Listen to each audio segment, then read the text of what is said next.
इस शीट में मैं आपको दिखाऊंगा कि कैसे हम जो है एक ऑटोमेटिक ट्रांसफ़र डेटा को हम ट्रांसफ़र करेंगे फ्रॉम मास्टर शीट से, ठीक है, to another sheet in Excel.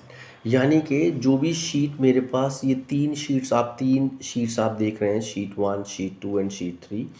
तो इसमें हम इस तरीके से प्लान करेंगे कि शीट वन पे जो भी मैं डेटा लिखूं वो शीट 2 पे आ जाए और उसका ही डेटा शीट 3 पे आ जाए। तो हम सबसे पहले एक सेल्स रिकॉर्ड बना लेंगे हम यहाँ पे एज इट इज़, जिसमें हमारे पास दो नाम होंगे, एक रवि बुक शॉप और एक शानू बुक शॉप। उसमें मैं चाहता हूँ कि शानू का डेटा शानू के शीट में आए और रवि का डेटा रवि की शीट में आए। तो सबसे पहले हम लिखेंगे सेल्स लिख देंगे खाली, तो इससे चीज़ें हमें क्लियर हो जाएंगी। उसके बाद फिर हम चलेंगे शीट टू में हम जो है वो उसको रीनेम करके रवि का नाम लिखेंगे। फिर शीट 3 में आके उसको रीनेम करके हम शानू का लिख देंगे SHNU। फिर हम दोबारा से शीट 1 पे आएंगे। पूरा डेटा हमने क्या करा, कंट्रोल टी पे जाएंगे, उससे हम डेटा को, जो डिज़ाइन डेटा है उसको हम अपने अकॉर्डिंग टेबल को अरेंज कर लेंगे। उसके बाद हम जो हमारा 6th रो में जो डेटा है, डेटा कस्टमर आइटम, उनको हम शीट 2 में ले जाएंगे, यानी कि रवि वाली शीट पे वहाँ पे पेस्ट कर देंगे। उसके बाद फिर हम एक कॉलम पे आएंगे, C वाले कॉलम पे आएंगे, वहाँ हम कस्टमर लिखेंगे, या हम कॉपी पेस्ट कर देंगे। उसको कॉपी करा, पेस्ट कर दिया, और यहाँ पे हमने रवि का नाम डालेंगे हम यहाँ पर, क्योंकि ये ट्रैकर पूरा जो है वो रवि का बना हुआ है। उसको अपने अकॉर्डिंग कस्टमाइज़ कर लेंगे। Same way we have to do with Shanu part. Shanu की शीट पे आएंगे, शानू की शीट पे आने के बाद फिर हम उसको कॉपी करेंगे। फिर कॉपी करने के बाद कंट्रोल V, उसके बाद फिर हमने कस्टमर पे आए, कंट्रोल कॉपी प्लस पेस्ट। उसके बाद हम नीचे लिखने के बाद हम लिख देंगे शानू। क्लियर हो गए। उसके बाद हम सेल्स पर आएंगे। सेल्स पे आने के बाद आप ये देख सकते हैं कि पूरा एक डेटा हमारा प्रिपेयर्ड हो चुका है दो कस्टमर्स के बीच का, रवि का और शानू का। इसको हमने फिर पूरा सेलेक्ट करा। अब हम क्या करेंगे, अब हम ट्रांसफ़र करेंगे। कैसे ट्रांसफ़र करते हैं, हम डिज़ाइन पे आएंगे। डिज़ाइन पे आने के बाद अपने अकॉर्डिंग हम टेबल स्टाइल को पिक कर लेंगे, वो आप कोई सी भी रख सकते हो, दैट्स कम्प्लीटली योर कॉल। ये करने के बाद फिर हम आएंगे रवि के डेटा पे, उसको रवि के डेटा पे गए हम। फिर हमने यहाँ पे क्या करेंगे, सबसे पहले हम मैक्रो को स्टार्ट करेंगे, ठीक है। हम यहाँ गए, हम व्यू पे गए, व्यू पे जाने के बाद हमने मैक्रो स्टार्ट कर दिया। रिकॉर्ड मैक्रो की जो आपका ये पॉपअप ऑन होगा, यहाँ पे हम रवि का नाम लिखेंगे। रवि का नाम लिखने के बाद उसको ओके कर देंगे।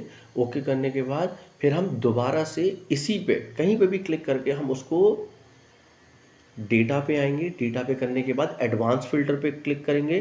देखिए ये आपके पास एक टॉपअप ओपन आ गया। इसमें तीन वो है हमारी लाइंस। इसमें पहले में कॉपी करा उठा के उसको, फिर हम रवि वाले कॉलम पे गए उसको, फिर उसके बाद सेकंड में हम कस्टमर और रवि को सेलेक्ट करेंगे। उसके बाद थर्ड उस पे आके फिर ये फोर्थ वाले रो को हम पूरा कॉपी करके वहाँ पे पेस्ट कर देंगे। उसके बाद हम उसको ओके करेंगे। जैसे ही ओके करेंगे तो आप देखेंगे ये रवि का डेटा पूरा यहाँ पे शोकेस हो गया हमारा। ये देखें आप, उसको आप अपने अकॉर्डिंग कस्टमाइज़ कर लिए। यस, आप देख सकते हैं कि यहाँ पे रवि का डेटा आ गया, ईच एंड एवरीथिंग।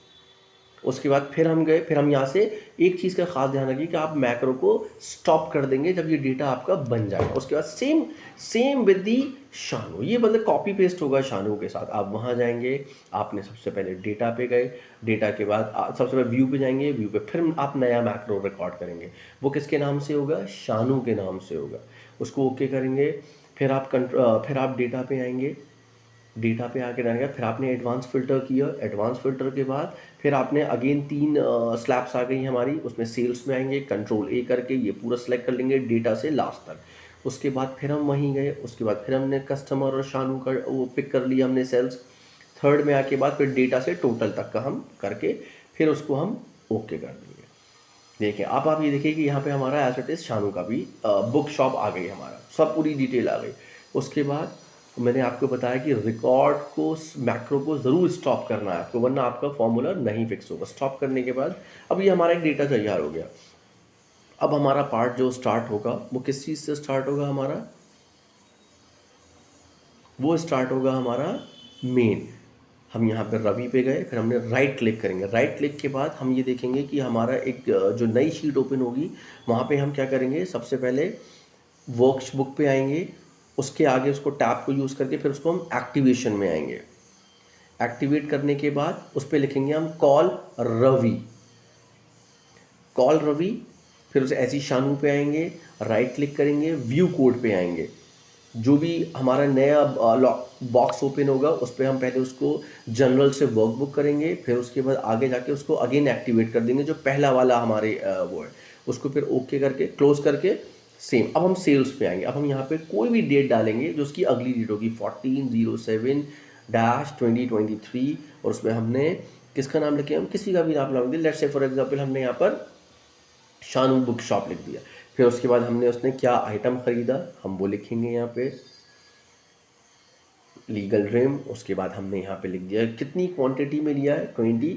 उसके बाद हमने कितने दिया 1230 का प्राइस हुआ, टोटल कितना हो गया 27,060 रुपये। अब जब हम शानू पे आएंगे तो ऑटोमेटिक आप देखेंगे कि ये डेटा हमारा यहाँ पे थ्रू हमारा एडवांस फिल्टर हमारा यहाँ पे चीज़ें। अब यहाँ पे हम नेक्स्ट डेट डालेंगे 15/7/2023। फिर हम लिखेंगे यहाँ पे रवि, रवि बुक शॉप। उसके बाद हम लिखेंगे जैसे ए फॉर है या लीगल है जो भी है, तो ए फॉर रिम लिख दिया हमने। उसके बाद हम यहाँ पे 1, कोई भी आप डिजिट्स लिख सकते हैं, it's completely your choice. 4500 multiply 85,500। जब हम रवि पे आएंगे तो आप देख पाएंगे कि रवि पे आ गया 85,000। सो इन दिस वे आपका काम बहुत ज़्यादा सेव हो गया कि आप जो भी डेटा सेल्स में आप अपलोड करोगे वो ऑटोमेटिकली रवि और शानू पे आपका आ जाएगा। तो ये हमारा क्या वाला पार्ट हो गया, ये हमारा हो गया कि automatic transfer data from master sheet to another sheet in Excel. इस तरीके से आप अपने काम को इजी मेथड पे आप कर सकते हैं।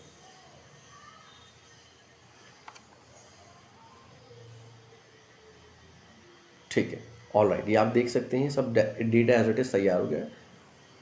Thank you so much.